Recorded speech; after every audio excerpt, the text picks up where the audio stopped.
O bloco tá baixo ultimamente, hein, pessoal? Tá parecendo novela das 6 isso aqui? E hoje é justamente um dos nossos últimos encontros, né? Bom, estamos gravando então nossa aula. Sejam bem-vindas, meninas. A gente está em mais uma quinta-feira para ter aula de tópicos especiais de ciências biológicas, né? A gente vai dar uns recadinhos antes da gente começar a nossa aula. Hoje a gente vai falar um pouquinho de genética clássica, a genética que a gente fala sobre os famosos cruzamentos, as leis de Mendel, né? Mas antes da gente começar a falar do assunto propriamente, dar alguns recados relacionados aqui ao andamento, nota e andamento da disciplina. A gente, daqui a 2 semanas, já vai estar na nossa semana de provas, certo?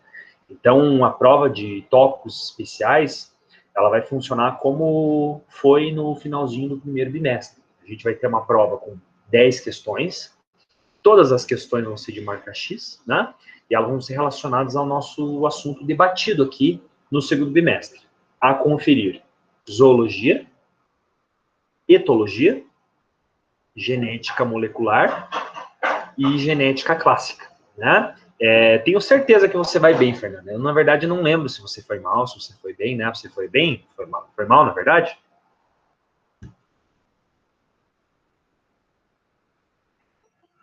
Foi meio mal? Tudo bem, não tem problema. Isso aí, primeiro, a gente tem que lembrar que essa não é uma matéria fácil, porque, na verdade, todo o conteúdo é como se a gente estivesse num cursinho, na verdade, né? A gente tem que ver assim, acelerado muita coisa. Então, é comum um aluno não ir tão bem assim, né? O importante agora é a gente caprichar, tá? Lembrando, o professor já falou isso, mas lembrando que a gente vai ter 70% da nossa nota correspondendo à nota da prova, e os outros 30% vão ser a nota que a gente tirou no projeto integrador e a nota que a gente vai tirar na nossa prova, que a gente tirou, né, na nossa prova multidisciplinar, tá? Só para conferir, né, pessoal? Só para vocês me confirmarem, vocês fizeram um projeto integrador, fizeram? Ou não? Fizeram, né? Beleza, então. Vamos fazer ainda, não sei, né? Então, isso vai aparecer, tá? Isso vai aparecer, então, né? E essa nota vai ser importante para vocês, né? Postagem semana que vem. Entendi. Beleza, então. Caprichem, né? Seja lá o que vocês vão fazer, caprichem para que vocês possam aí ganhar uma nota bonita, né? O projeto é pelo Instagram, tipo que nem o da farmácia, né? Muito legal, muito bom. Tá? Então, caprichem aí, tire uma nota bonita, né? Para que vocês possam somar esforço para ir bem na matéria de tópicos, né? O professor vai dar também uma nota bônus para aqueles alunos que tiverem 90% ou mais nas questões de frequência, tá? Não necessariamente participar da live, mas realmente fazer toda semana bonitinho as questões de frequência, tá bom? Isso vai ser importante para a gente, né? Bom, dado o recado, beleza então, dado o recado, a pergunta precisa estar certa? Não, não precisa, né? No começo, o professor só estava dando nota cheia para quem acertava a pergunta, porque a pergunta é tão fácil que, né, é absurdo o aluno errar, né? Mas daí o errado. Na verdade, a gente foi orientado a dar independente da resposta, porque na verdade o aluno é para clicar ali, ele não está nem ali estudando, né? É só para a gente, tipo, evitar o robô, evitar o spam. O aluno não tem a presença na verdade, está ali fazendo um fake. Não, ele precisa clicar para provar que ele está ali. É só uma conformidade, na verdade. É uma conformidade, tipo, que nem no fórum, né? No fórum, às vezes, o professor fazia uma pergunta legal no fórum e o aluno só colocava assim, Fulano da Silva, presente. Não. Tinha perguntado uma coisa de zoologia, não era para colocar teu nome, né? Mas então, enfim, a gente criou esse mecanismo, tá? Não precisa estar certo, não. Não precisa responder, não precisa clicar na pergunta, né? Bom, respondido então, pessoal, vamos então agora passar para nossa. Agradeço a presença de vocês aqui, né? Os nossos alunos aqui, agora do quinto, sexto, estão firmes. Do quarto e quinto? Quarto e quinto, né? O senhor está enganado. Quarto e quinto período. Quinto e sexto, né? Quinto e sexto período forte aqui, né, pessoal? Muito bom, muito orgulhoso de vocês, tá? E a gente, então, agora vai falar sobre genética clássica. Não, tranquilo, seja bem-vinda, sem problema nenhum, né? A gente começa às 8 horas, mas à medida que as pessoas vão chegando, sem problema nenhum, tá? Antes da gente começar só, pessoal, a falar de genética clássica, uma última pergunta, né? Quando que vocês tiveram essa matéria de genética? Faz muito tempo? A gente não teve ainda, professor. Não tiveram ainda. Puxa, olha que responsabilidade, hein? Tudo bem, não tem problema. Vamos fazer uma coisa light, para que ninguém fique boiando, tá bom, pessoal? Vocês vão ter essa matéria direitinho lá para frente, então a gente vai agora tentar caprichar um pouquinho na parte básica, né? Ah, entendi, Fernando. Tranquilo, não tem problema não. Vamos mandar ver aqui, tá? Olha só, o professor vai, então, disponibilizar os nossos slides, tá? E quem tiver pergunta pode dar um grito aí, tá? Um dos motivos para mim ter escolhido bio foi genética, com certeza, né? O professor falou lá passada, mas é importante a gente enfatizar que genética é o filé mignon da biologia, né? A gente pode mesmo gravando, sem o medo de se comprometer, porque está gravando, vai postar isso no YouTube, eu posso falar que não há profissional que domine tanto a genética quanto o biólogo. Né? A genética ela foi cunhada para a área da ciência biológica. Então é muito bom isso, né? E a gente não admite que outra profissão entenda tanto de genética quanto o biólogo, já que a gente tem uma inserção tão grande nesse mundo, né? Então é muito importante o biólogo, que dos últimos anos para cá perdeu já muitas ciências, né? É como você com as mãos abertas tentar segurar a água. Biologia, infelizmente, essas áreas que pertenciam à biologia escaparam, né? Pelos dedos. Isso é triste, né? Mas a genética não. A genética, o biólogo tem que morder esse osso e não soltar de jeito nenhum, né? Porque é a área nossa, né? Beleza. Na semana passada, a gente conversou um pouquinho sobre genética molecular. A gente estudou um pouquinho o que existe no material genético, certo? Essa é uma ciência muito importante.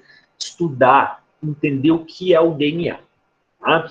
Eu tenho certeza que semana passada, talvez vocês tenham relembrado muita coisa, mas o senhor não contou tanta novidade assim para vocês.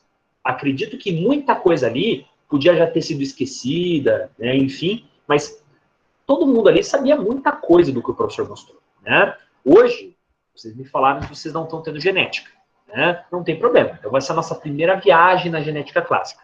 O importante para a gente pensar é o seguinte: os biólogos, quando estavam estudando essa área da genética, lá no século XVIII, XIX, eles não sabiam nem o que era DNA, né? Então aquele aluno que, por algum motivo, não entendeu ou não viu a aula passada, não vai ter um grande prejuízo na aula de hoje, né?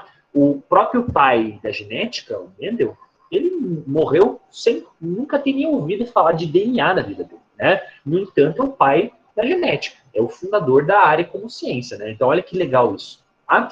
E o que a gente vai falar na genética clássica, pessoal? A genética clássica é o filé mignon da genética, né? É o momento que a gente vai entender um pouquinho como funciona a transmissão da herança, como funcionam as características, né? Aqui a gente tem um desenho nesse slide que mostra pra gente um pouquinho como que funciona a transmissão de características, né?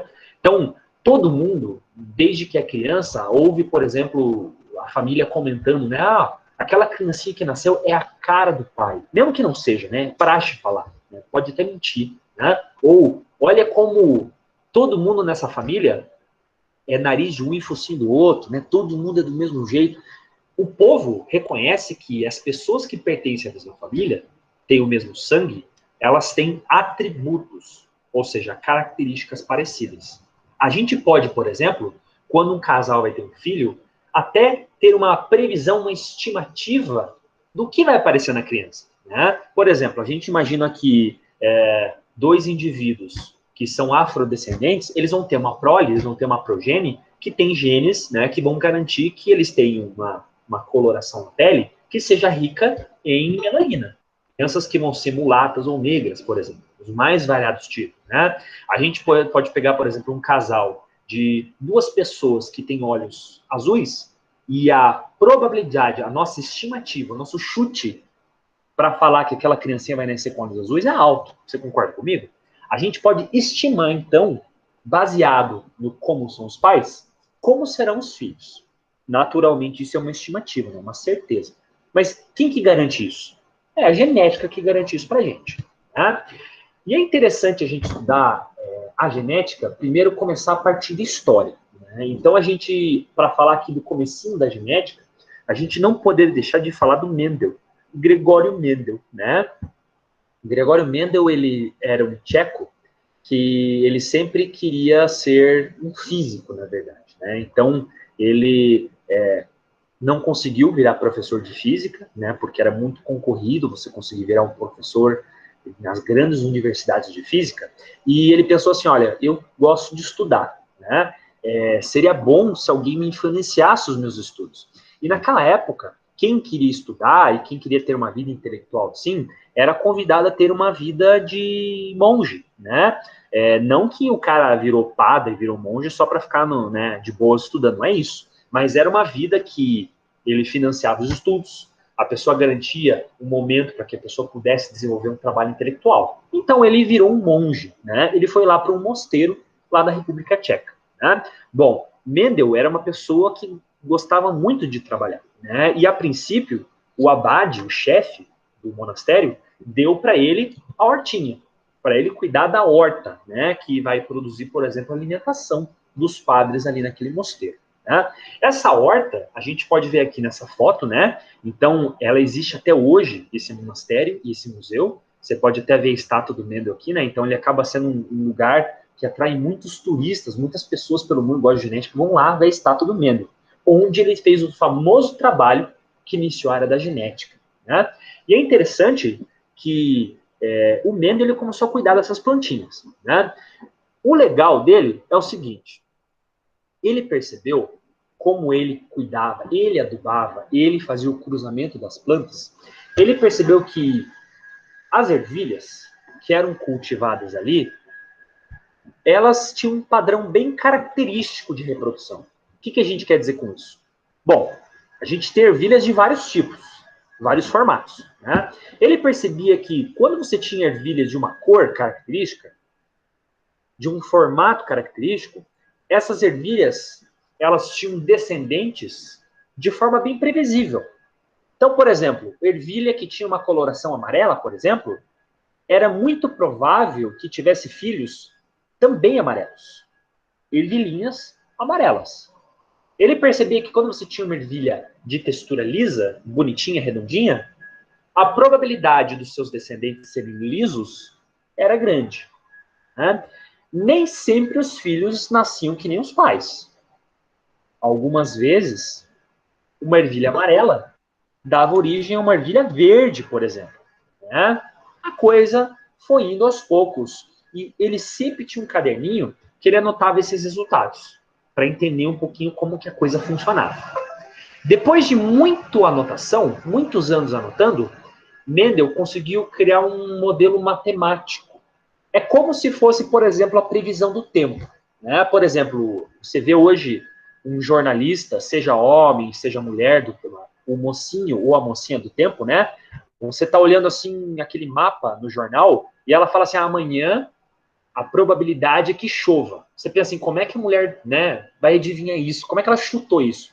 Na verdade, a gente olha para o céu baseado na neblina, baseado na coloração das estrelas, a gente consegue criar um cenário, um modelo que mostra para a gente se vai chover, se vai chover. Aqui o Mendel fez a mesma coisa. Baseado em probabilidade, ele consegue estimar como que serão os filhos, olhando para os pais. Tipo aquele ditado, né? Me diga com quem andas que te direi quem és. Bem tosco isso que o professor falou, mas é nessa ideia aqui, tá? Olha só. Aqui a gente tem nesse slide um pouquinho do que o professor estava comentando, né? Então, o Mendel, ele, baseado nas características das ervilhas da sua horta, ele conseguia estimar como seriam os descendentes. Por exemplo, você pode ver aqui, ó, que a gente tem o padrão de algumas características. Né? A gente tem aqui ervilhas que são amarelas ou ervilhas que são verdes. Ervilhas que são redondas ou ervilhas que são rugosas, enrugadas. Ervilhas que têm um casco cinza ou ervilhas que têm uma casca branca. Várias características e ele começou a cruzar ervilhas de características diferentes e começou a analisar o que aparecia pela frente. Né? Pensa você imaginando um cenário hipotético. Né? Você tem, por exemplo, uma sala cheia de seres humanos. a gente vai começar a cruzar indivíduos de mais variados tipos. Cor de pele diferente, altura, cor dos olhos diferentes, cabelo, enfim. Com o passar do tempo, a gente vai anotando os resultados para fazer uma estimativa. A partir daí, começou a ciência chamada de hereditariedade. Né? Lembrando que tudo que o Mendel ele estipulou, na época, ele não tinha noção do que era material genético. Né? Se você falava para o Mendel o que era o gene, ele não fazia ideia que era o gene. O DNA só viria a ser descoberto 200 anos depois. Olha que interessante. Mas isso não é uma desculpa para você, que é aluno de biologia do século XXI. Né? Você já sabe o que é DNA. Hoje você ensinaria para o Mendel sobre isso. Tá? Então a gente não pode ignorar a ciência molecular, o DNA, e tem que relacionar os dois para a gente ter bem isso. Né? Primeiro, a gente vai recordar algumas palavrinhas que vão ajudar a gente a compreender aquilo que Mendel observou na sua horta. Algumas palavrinhas a gente já conversou semana passada. Né? Olha só, primeira palavrinha, gene. O que é gene, professor? Gene é um pedaço do nosso DNA que é responsável por uma característica. Lembra que a gente falou que o nosso DNA é uma biblioteca? Cada pedacinho do teu DNA é responsável pela produção de uma proteína. Ou seja, ele vai codificar uma característica. Dentro do teu DNA, algum espaço dele, você tem um gene que te dá a cor do cabelo, um gene que dá a cor da pele, cor dos olhos, um gene que garante qual é a tendência que você tem em engordar, tendência que você tem para uma determinada doença. Você nada mais é do que o somatório de características que os genes te fornecem, influenciado pelo meio ambiente. Ok? Segunda palavrinha que a gente vai ver hoje significa alelo. O que é alelo, professor? Alelo é uma versão de um gene. Os genes, eles aparecem em sabores. Você nunca vai ter só um gene que dá para você uma versão daquela característica. Não, você tem espécies de sabores, né? Vamos falar, por exemplo, sobre o gene que dá a cor do cabelo. Você não tem só um tipo de cabelo, você concorda comigo? A gente, por exemplo, quando a gente fala de gene do formato do cabelo, existe o cabelo crespo, cabelo liso, cabelo ondulado e outras variedades. O que dá esse sabor, essa versão pra gente? Crespo versus o liso versus o... É o alelo. Ou seja, é a versão diferente de uma determinada característica. Aqui na nossa sala, por exemplo, a gente pode dividir as pessoas em 3 cores de olhos. Como o professor, a cor castanha, outra alguma pessoa aí na sala que tem talvez olhos azuis, e outra pessoa que tem olhos verdes. Nós estamos falando da mesma característica, cor dos olhos.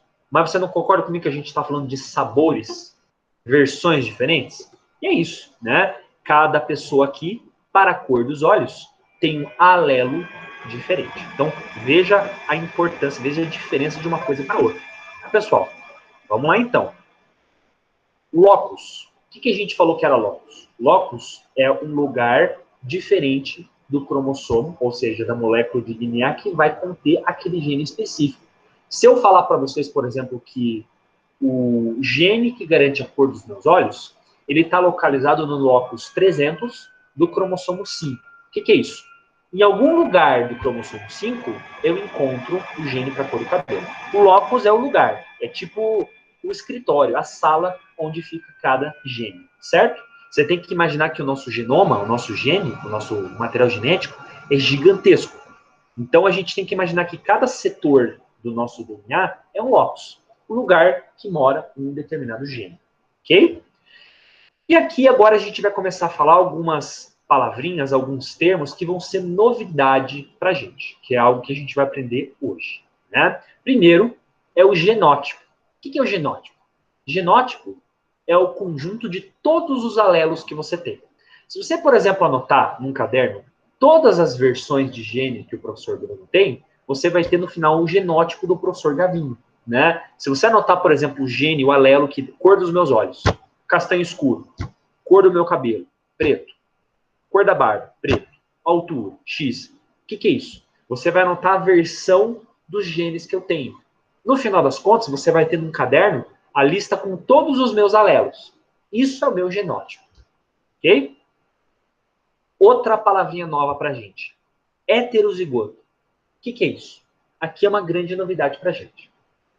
Todas as características que a gente vai comentar aqui, seja cor da ervilha, seja formato da ervilha, cor dos olhos, elas sempre vão ser determinadas por dois fatores, por dois alelos. Qualquer característica que você tem, nada mais é do que a combinação, a mistura de dois alelos. Um alelo que você recebeu do teu pai e outro alelo que você recebeu da tua mãe. Você é biólogo e você sabe mais do que eu. As células sexuais que deram origem a você, o espermatozoide do teu pai e o óvulo da sua mãe, cada um deles carregou metade do material genético, certo? O teu pai doou metade do que você é e a sua mãe doou a outra metade. Então, na verdade, para todas as características que você tem, qualquer coisa que tenha no seu corpo, nada mais é do que uma mistura do que você herdou do teu pai e da tua mãe. Os atributos que a gente tem no nosso corpo, cor dos olhos, altura, cor da pele, elas nada mais são do que um resultado dos dois alelos. Um alelo que você herdou do teu pai e outro que você herdou da sua mãe. Deu para entender isso, pessoal? A gente vai falar melhor para frente, né? Mas heterozigoto é aquela pessoa que tem dois alelos diferentes da mesma característica. Ou seja, duas letrinhas diferentes, né? Vamos ver daqui a pouco o que significa isso. Tá? A gente também tem aqueles indivíduos que são homozigotos, ou seja, eles herdaram alelos iguais de cada um dos pais. Herdaram o mesmo sabor para uma característica. Ok? A gente tem uma palavrinha nova, que é o fenótipo. O que é fenótipo? É o resultado final de uma determinada característica. A gente falou que não basta você ter o gene para você manifestar uma característica. Você depende do ambiente, a influência do ambiente. Isso é o fenótipo. O fenótipo é o resultado final, ou seja, a influência ambiental em cima dos nossos genes. A gente vai falar melhor daqui para frente, né? E aqui, para a gente fechar essa tabela, para a gente entender um pouquinho e passar para frente, né? Quando você está falando de uma característica, nós temos duas versões de característica. Primeiro, a gente tem uma característica que pode ser dominante, ou a gente tem uma característica que pode ser recessiva. O que significa isso? Quando o professor Bruno falou que qualquer característica ela vai ser a combinação de duas letrinhas, uma que você herdou do pai e outra que você herdou da mãe, a gente pode ter um alelo dominante. Ou seja, uma letrinha que sempre vai dominar a parada. Basta essa letrinha estar presente que ela vai mandar como vai ser a sua característica, certo? Se eu estou falando para vocês, por exemplo, que a cor dos olhos vai ser determinada pela soma de dois alelos, vai ter um alelo que eu sempre vou chamar de letra maiúscula, como, por exemplo, Azão, Bzão, Czão. Sempre que essa letra maiúscula estiver presente, ela é responsável pela sua característica, certo? Quando eu falo que eu tenho um alelo recessivo, o alelo recessivo é aquele alelo, aquele gene, que só vai se manifestar se o alelo maiúsculo não estiver presente. Geralmente, o alelo recessivo é aquele que não é tão comum assim. Tá? O professor falar apenas acaba sendo um pouco confuso. A gente precisa ver isso. Tá? E aqui a gente vai começar a observar. Tá? A gente vai entender um pouquinho como funciona a genética estudando as leis de Mendel. A gente tem duas leis de Mendel. Né? Essa aqui é a primeira característica, a primeira lei. Primeira lei de Mendel, ou também chamada de monohibridismo com dominância. Nossa, que nome estranho, professor. Que confuso isso. Monohibridismo com dominância. Calma, você já vai entender. Tá? Olha só, o que o Mendel contribuiu? As características de um ser vivo, ou seja, cor da pele, tamanho, tendência a ter doença, qualquer coisa, ela vai ser transmitida por um par de fatores. Cada pai contribuiu com um fator. O que significa isso? Não importa qual característica você tenha, o que você manifesta nada mais é do que uma letrinha que você ganhou do teu pai e uma letrinha que você ganhou da sua mãe. É uma duplinha de letras. Né? Olha só, Mendel percebeu que a maior parte das ervilhas amarelas tinham filhas amarelas. Então, Mendel percebeu que a característica amarela o atributo cor amarelo é um atributo dominante.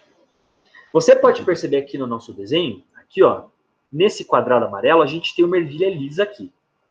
Essa ervilha lisa, quando ela se reproduziu com uma ervilha rugosa, ela acabou tendo 100% de ervilhas lisas. Mesmo tendo um dos pais rugoso, todos os filhos nasceram liso. O que significa isso? A característica de ser liso é dominante.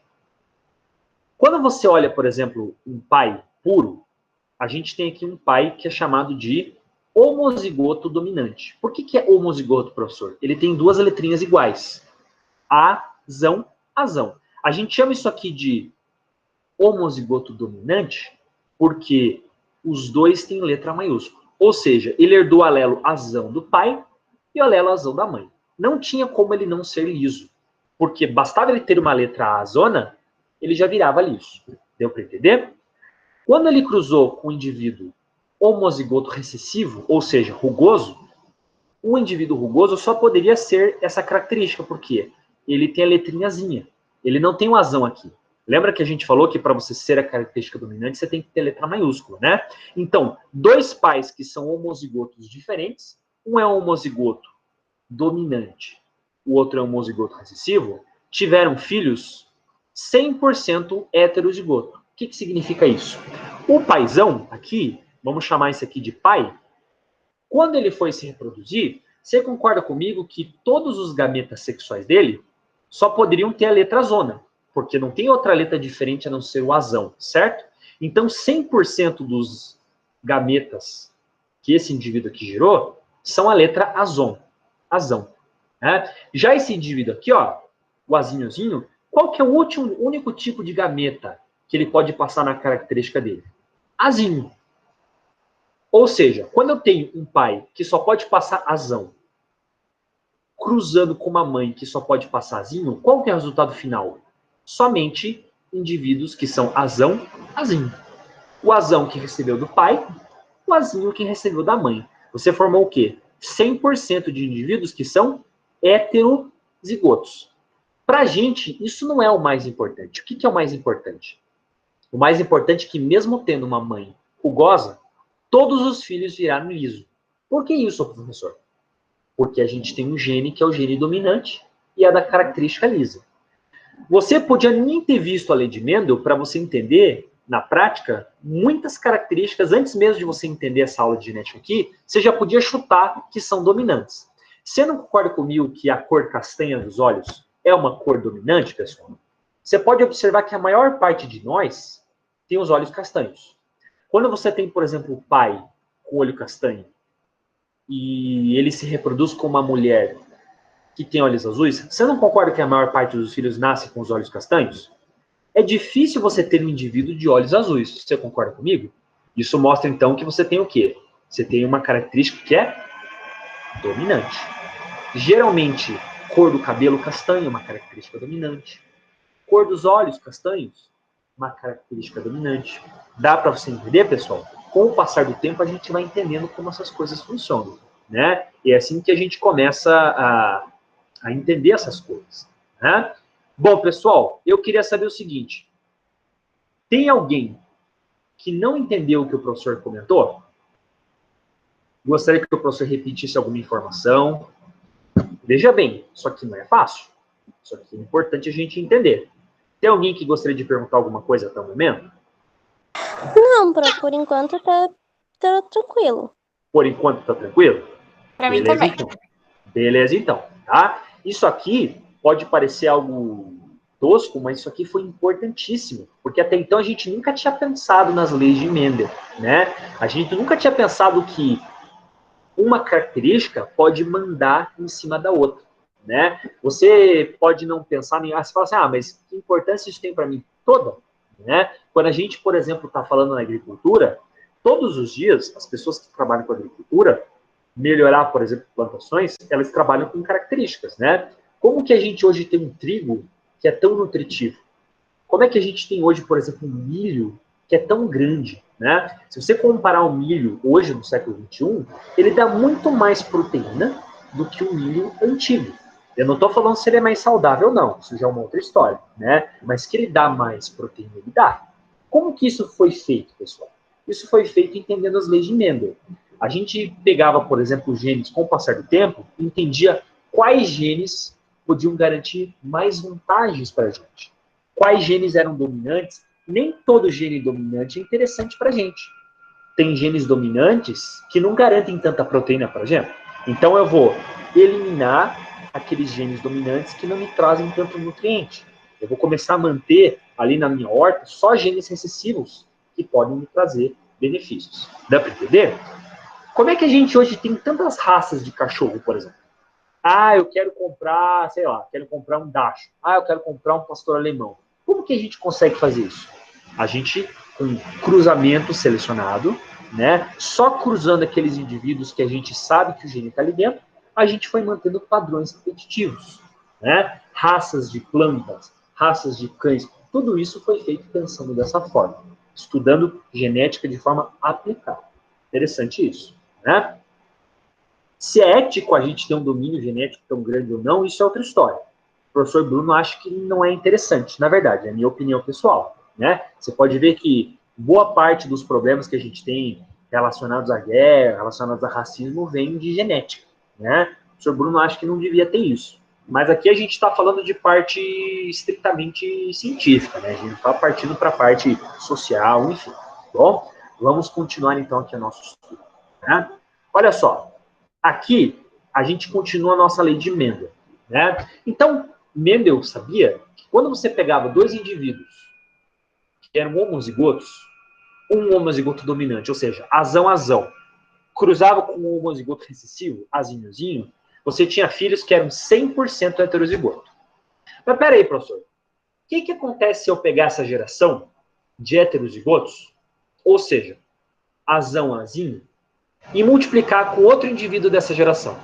Pegar dois heterozigotos. O que vai acontecer para mim? Aqui que é a coisa mais interessante. Quando você pega dois indivíduos que são heterozigotos, ou seja, eles têm uma letrona e uma letrinha, vai cruzar com outro carinha, uma letrona, uma letrinha, você acaba tendo uma variabilidade na população. Olha que interessante. Pensando naquela ideia, pessoal, de o que cada um pode dar para o outro, né? Esse indivíduo aqui, heterozigoto, você concorda comigo que ele não fornece só letrinha azão. Ele também pode, alguns gametas, fornecer letrinha azinho, certo? Porque cada gameta, ele vai conter uma letra apenas.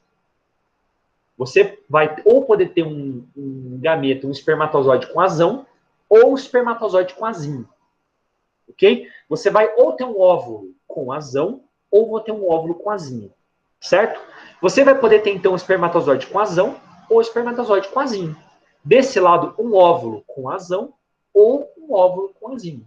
Quando você cruza esses dois indivíduos, você pode formar 4 tipos de indivíduo. Um indivíduo que é azão-azinho. Se ele receber um espermatozoide com azão e cruzar com óvulo azão, ele vai dar isso aqui, ó, azão-azão. Eu posso ter azão-azinho, espermatozoide com azão, óvulo com azinho, ou o contrário, um espermatozoide com azinho ou um óvulo com azão. E também eu posso ter um caso que eu pego um espermatozoide com azinho e cruzo fecundo um óvulo com azinho. Eu não sei, é uma bagunça. Quando dois indivíduos estão se reproduzindo, você tem milhões de espermatozoides e tem milhões de óvulos.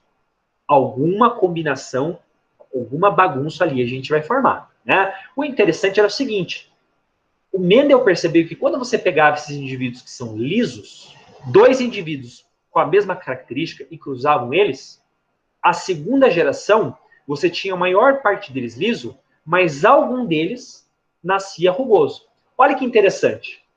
Lembra que a mãe desses dois indivíduos lisos era rugosa? Agora, uma mãe que é rugosa vai ter um netinho que é rugoso. Uma característica que tinha sumido na primeira geração, ela voltou a aparecer na segunda. Você pode até fazer esse exemplo, por exemplo, quando você pensa em cor dos olhos, né? Todo mundo aqui já pode ter ouvido falar de algum caso em que você tinha, por exemplo, um homem que tinha olhos azuis. O seu filho não nasceu com olho azul, mas o neto dele nasceu com olho azul. O que é isso? Isso é a primeira lei de Mendel, né? Você teve uma característica que pulou uma geração. Por que pulou a geração, professor? Porque o filho desse cara de olho azul, ele não tinha olho azul, mas ele tinha o alelo que dá o olho azul. Mas se esse cara, esse filho do carinha de olho azul, ele tinha o alelo para ficar olho azul, por que ele não teve olho azul, professor? Porque ele tinha a letrinha dominante. Basta você ter a letrinha dominante no teu DNA, que ele já vai bloquear o efeito. Olha que interessante. Lembra que teletrona grande, o azão, ele é um gene que bloqueia, um gene dominante? Basta ter o azão, que ele já manda na parada. Ele que vai determinar a característica. Isso não quer dizer que se ele não se combinar com o outro aqui, azinho, ele não vai manifestar a sua característica.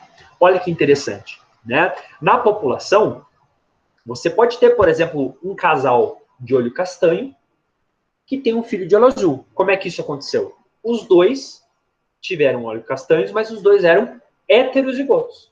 Eles eram azão, azinho.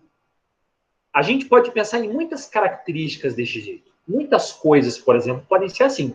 Uma doença, por exemplo, né? Você tem, por exemplo, um avô ou avó que teve alergia a camarão. Os filhos desse cara não têm alergia a camarão. Porém, um dos filhos desse cara casou com uma mulher que, apesar de não ter alergia a camarão, tem o alelo que dá alergia a camarão. Aí o filho deles vai ter alergia a camarão como o avô. Olha que curioso isso, né, pessoal? Isso é bem interessante. Isso é a primeira lei de Mendel. Por que se chama, professor, monohibridismo com dominância? Monohibridismo porque a gente está falando só de uma característica nesse momento. A gente não está analisando mais de uma característica. E a gente está analisando dominância porque, nesse caso, a gente tem uma letrinha que, quando ela está presente, ela já manda na parada. Você entendeu? Aqui a gente tem um caso parecido. Olha só. A gente tem aqui cavalos, né? E a gente está analisando a cor da pele desses cavalos. Eu tenho, por exemplo, um cavalo castanho cruzando com um cavalo que a gente chama de palomino, que é essa cor aqui marrom claro, né? Olha que interessante. Eu tenho um pai que é duplo homozigoto dominante, azão garante a cor castanha. E eu tenho aqui uma mãe que é homozigoto recessivo, azinho. Essa mãe aqui, ela só tem essa cor palomino porque ela não tem azão. Se ela tivesse a letra azão aqui na parada, ela seria que nem o pai. Tá? Quando você pega esses dois indivíduos que são puros, ou seja, tem uns parzinhos de alelo idêntico, você vai ter 100% dos filhos heterozigoto. O que significa heterozigoto? Duas letras diferentes, dois alelos diferentes. Azão junto com azinho. Já dá para a gente saber que todos eles serão iguais ao pai. Por que eles vão ser igual ao pai? Porque eles têm a letra do gene dominante. Basta ter um azão na parada que ele já tem a característica dominante, castanho escuro.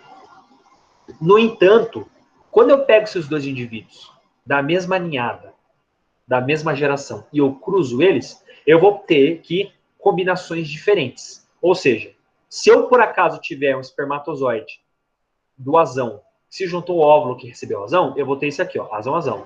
Ou posso ter azão-azinho, receber o azão de um, azinho do outro. Posso ter azão-azinho quando receber o azinho do espermatozoide, azão do óvulo. Ou, finalmente, se houver um caso em que o pai do azinho, a mãe do azinho, eu vou finalmente voltar a ter a cor palomino na minha fazenda. Né? Professor, eu reparei então que aqui, os filhos, essa segunda geração, eu tenho 3 castanhos para um palomino, certo? Isso significa, então, que na maior parte das vezes, eu ainda vou ter filhos com a característica dominante. Exatamente. A gente fala aqui, para cada 3 filhos com a característica dominante, nasce um filho duplo recessivo. 75% de chance de nascer dominante para 25% de nascer simples. Não quer dizer que isso vai ser certinho, né? Na probabilidade, a gente sempre tem que entender como as coisas acontecem. Sempre que você tem um filho, a gente lança um dado. Isso aqui é probabilidade. Quando eu falo para você, por exemplo, que a chance de, quando você está grávida, a chance de nascer menino é 50%, ou de nascer menina é 50%, não quer dizer que vai primeiro nascer menino, depois nascer menina. Menino, menina. Menino, não é assim. Pode nascer uma menina, segunda filha, uma menina, terceiro, uma menina. O que é isso? Você está jogando um dado toda vez que começa a rodada nova. Toda vez que você fica gestante, certo? Pode aparecer 2 filhos seguidos azinho a azinho, mas a chance é menor. 3 vezes mais fácil de dar aqui um cor dominante. Deu para entender, pessoal? Beleza, então. A segunda lei de Mendel é praticamente a mesma coisa que a primeira lei.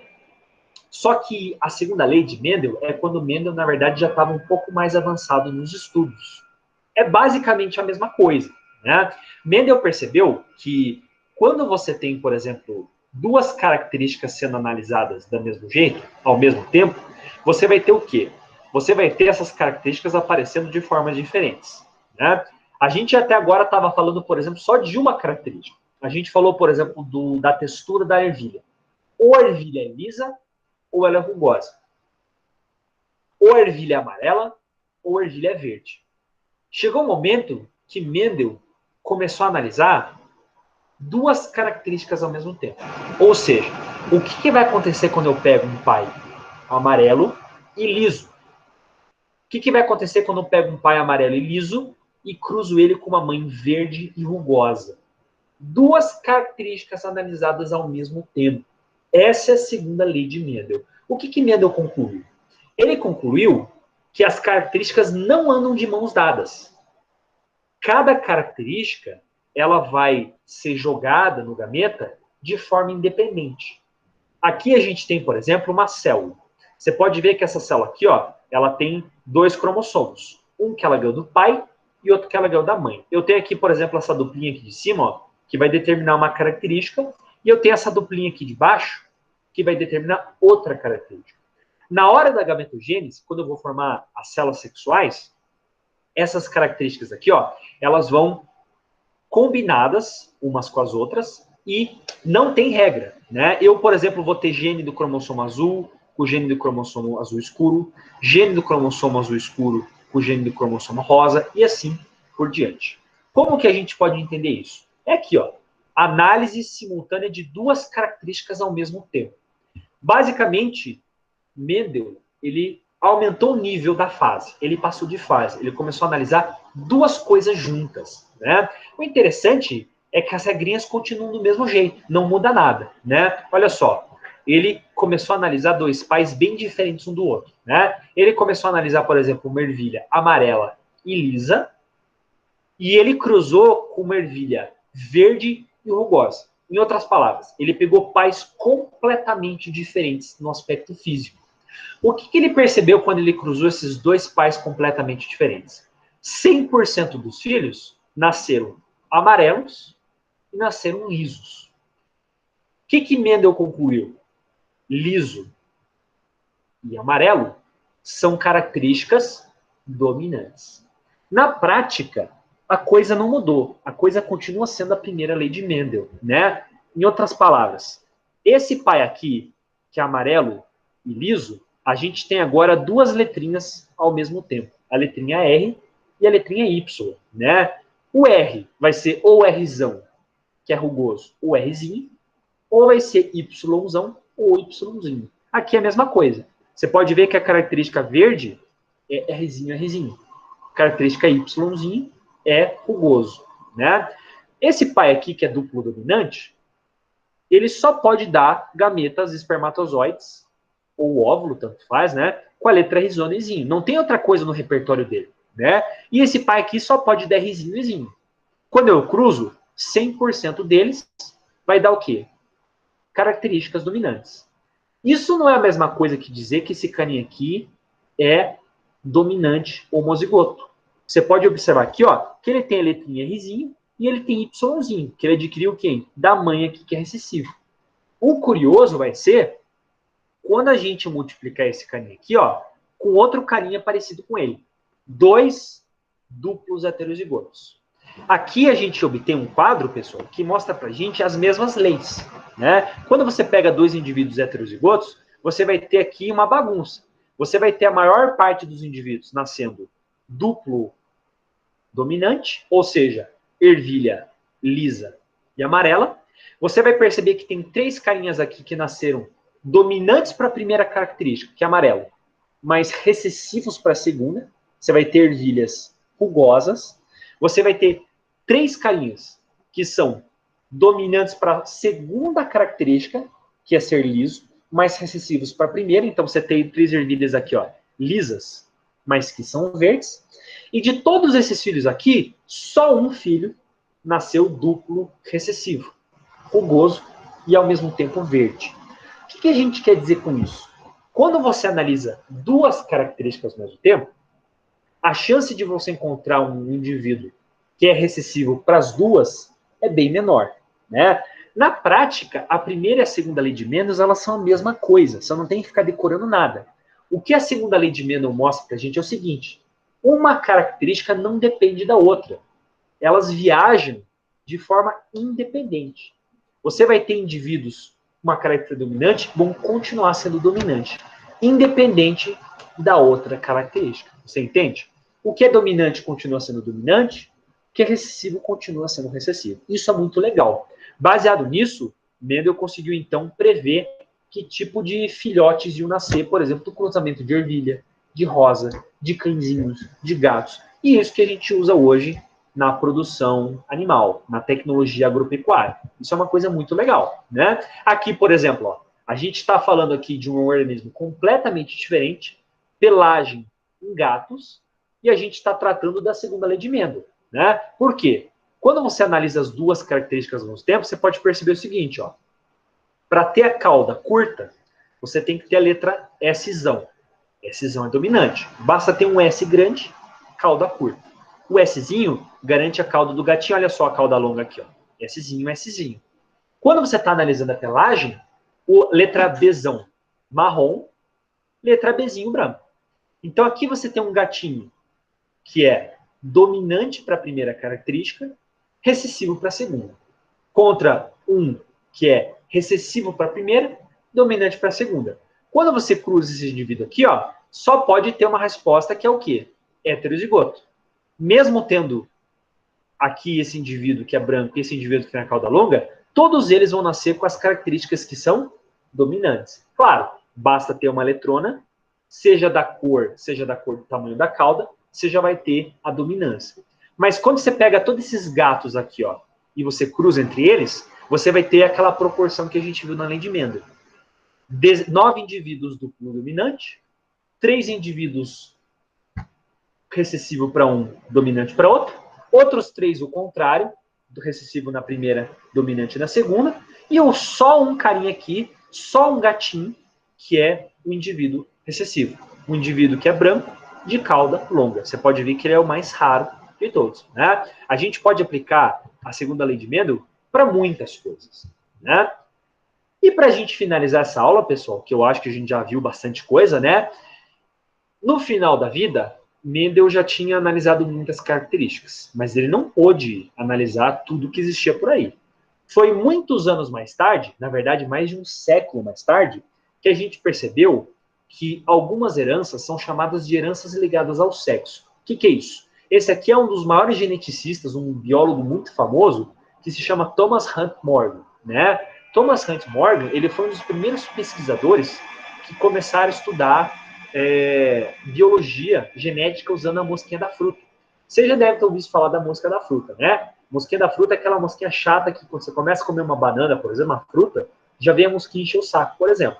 Você deixa, por exemplo, uma frutinha exposta no meio ambiente, já vem um monte de mosquinha ao redor da fruta, né?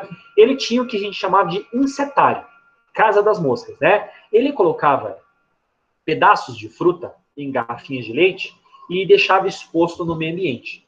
As moscas da fruta iam ali, ele fechava essas garrafas e levava para o laboratório dele. Para quê? Para ficar estudando o cruzamento de mosca da fruta, né? Você pensa assim, nossa, que nojento, né? Ou nossa, que estranho. Mas foi graças a esse cara aqui, ó, que ganhou inclusive o prêmio Nobel, né? Que a gente hoje conhece muitos tipos de características. Quando você tem, por exemplo, hoje doenças que você percebe em criancinhas, má formação de embrião, por exemplo, foi Thomas Hunt Morgan que estudou isso onde? Estudou isso em moscas da fruta. Pessoas, por exemplo, que têm câncer dos olhos, retinoblastoma, pessoas que têm má formação de membros, tudo isso foi estudado na mosca da fruta. Olha que legal, né? O Thomas Hunt, ele começou a estudar Cor dos olhos de mosca. As moscas, elas podem ter duas cores de olhos. Eles podem ter olhos vermelhos ou olhos brancos. Os olhos brancos, eles são mais raros, né? Ele percebeu o seguinte: apenas fêmeas tinham olhos brancos. Ele percebeu que existia uma característica que estava ligada ao sexo. Ou seja, era uma característica que apenas algumas fêmeas herdavam, né? E era uma característica que não estava muito ligada ao cromossomo sexual Y. Isso é chamado de herança ligada ao sexo. Quando o gene que transmite uma característica, ele está ligado num cromossomo sexual, ou no cromossomo X, ou no cromossomo Y. Olha que interessante. A gente tem um caso aplicado aqui, né? Hemofilia. Hemofilia é um caso em que você tem uma pessoa que não consegue fazer um processo de coagulação sanguínea. A pessoa, ela costuma ter muitos problemas quando ela tem uma lesão, um corte, por exemplo, ela não consegue conter a hemorragia. Ele tem algum problema no processo de coagulação. É um processo enzimático. Infelizmente, é adquirido de forma genética. Olha só, essa herança é uma herança que está ligada ao cromossomo sexual X. Uma mulher tem 2 cromossomos sexuais X. O homem só tem 1.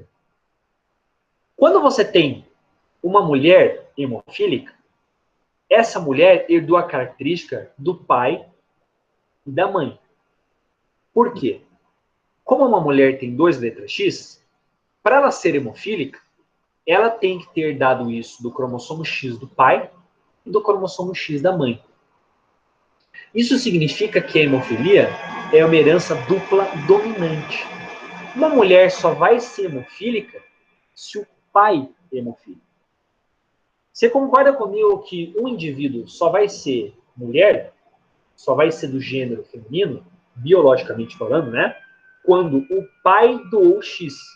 Não tem como o pai doar o cromossomo sexual Y para a mulher. A mulher sempre é XX, né? Se a mulher é hemofílica, é porque obrigatoriamente a mãe doou o gene recessivo, o cromossomo X, e o pai, que transformou ela em mulher, porque o pai deu o X, também era hemofílico.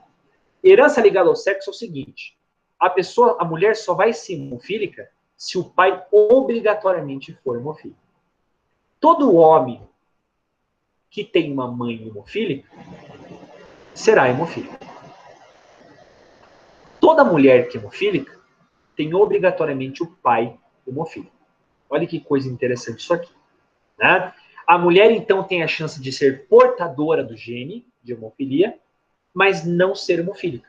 Por quê? Se a mãe tiver a letra dominante, isso já vai bloquear a capacidade dela ter esse gene. Isso é interessante, né? Porque a mulher, ela não tolera a hemofilia de forma tão grande quanto o homem. Por exemplo, na menarca, que é a primeira menstruação, isso já pode ser muito grave para a mulher, por exemplo. Então, na natureza, é muito difícil se encontrar uma hemofílica. Mais fácil você encontrar um hemofílico, né? Outra característica que a gente tem também é o daltonismo. O que é isso? É a capacidade que a gente tem no ser vivo de distorcer cores.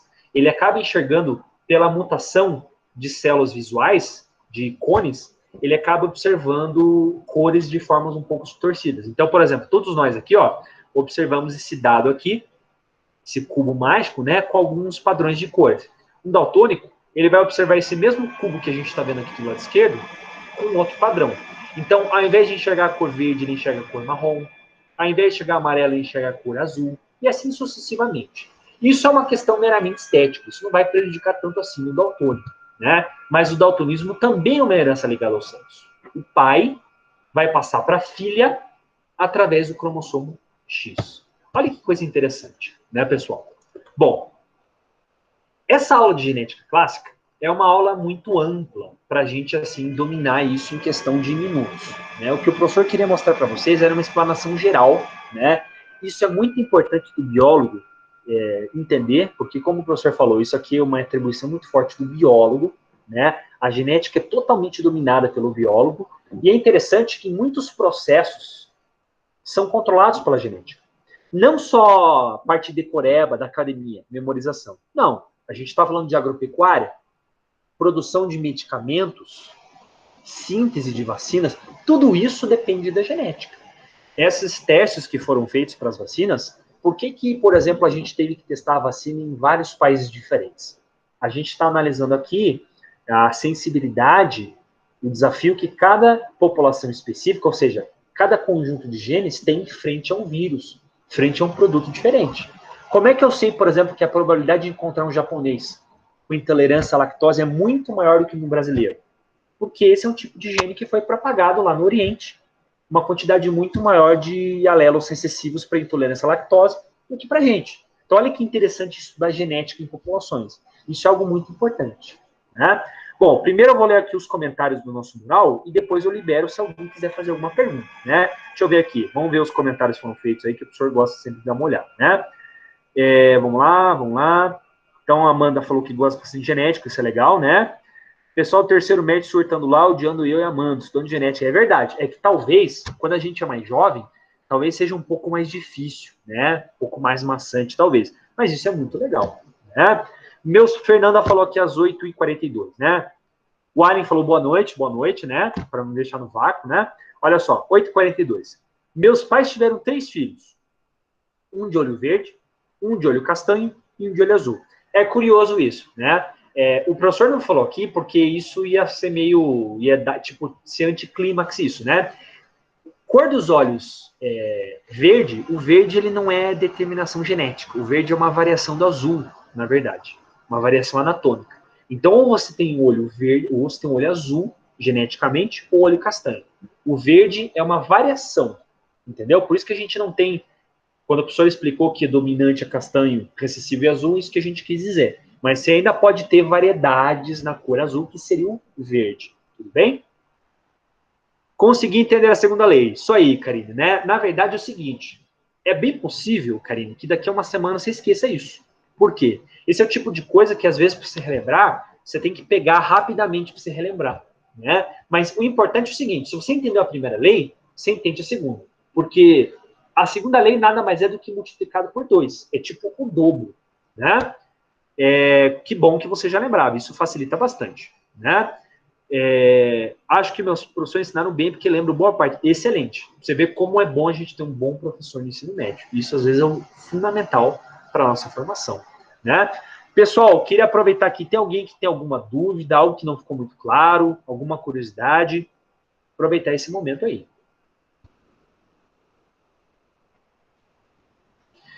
Eu vi que a cor azul em animais é normalmente uma estrutura, não pigmento. Exatamente, Ari. Exatamente, né? A gente pode, inclusive, aproveitar o nosso momento para vocês verem como a genética é bem complexa, né? Boa parte dos gatos que têm olho azul são animais surdos. Olha que curioso isso. Por que isso, professor? O cromossomo que o gene do olho azul está presente no gato é o mesmo cromossomo que a surdez está presente. Ou seja, quando o espermatozoide recebe um trecho específico daquele gene, as duas características são vizinhas. Então, geralmente, uma vai junto com a outra. Porque elas estão tão próximas que a chance de um espermatozoide receber aquela característica junto, coladinho com outro gene, é muito alta. Olha que interessante isso, né?